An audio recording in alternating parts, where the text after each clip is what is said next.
We will begin working on an impenetrable, physical, tall, powerful, beautiful southern border wall.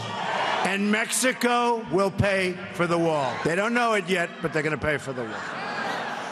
Your Kamdar, they don't know yet, but they're going to pay.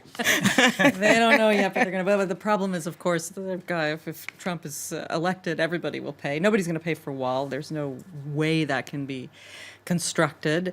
11.4 million illegal aliens, immigrants in the United States can't possibly be expelled overnight. It would have a devastating impact on the U.S. economy, for one thing. And the whole thing is just absurd, but he's been able to turn this into a kind of scapegoat whipping boy that he keeps trotting out and, you know, getting people all excited about. But, you know, it was pure theater that on Wednesday when he flies to Mexico, he has a photo op with the president. Wait, talk me through this, because when the day begins, how did you think it was going to play out? Did you think it was going to be exactly the way it did?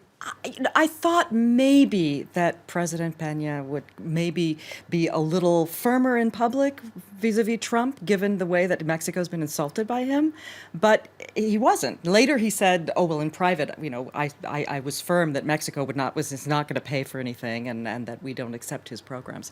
But in public, there was just like this neutral photo op thing. It was very odd, and Trump, you know, behaved as presidentially as he's been able to behave so far. But then there was, you know, Jekyll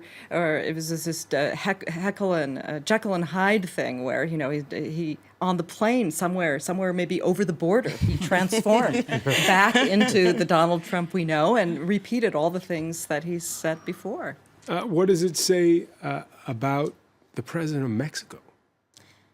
That's a good question. I think he's clearly unpopular, according to my level of information. But I think it means a lot about how Mexico feels regarding the United States and the American presidents. There is this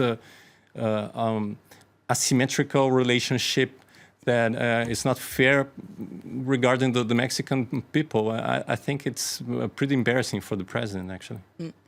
Julia Wano? Yeah, well, it was very surprising considering what Trump has already said in the past, which was quite shocking and shocked many people. The Mexican president said, you know, we're the neighbors of the United States. We're going to meet with both candidates. Yes. Was he right to invite Trump?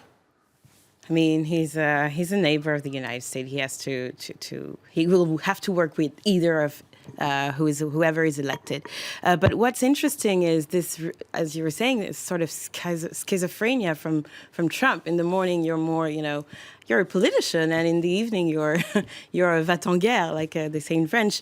And I think it's a proof of how far populism can go in a majority system, which is with a radical speech in terms of like the ones we've heard during Trump's meetings. You cannot rally more than those who really are convinced or those who are really against the system. At some point, you will have to go and reach out to the moderates, and you cannot do that without having this double speech. In the morning, you're moderate, and in the evening, you're saying everybody go out of the U.S. So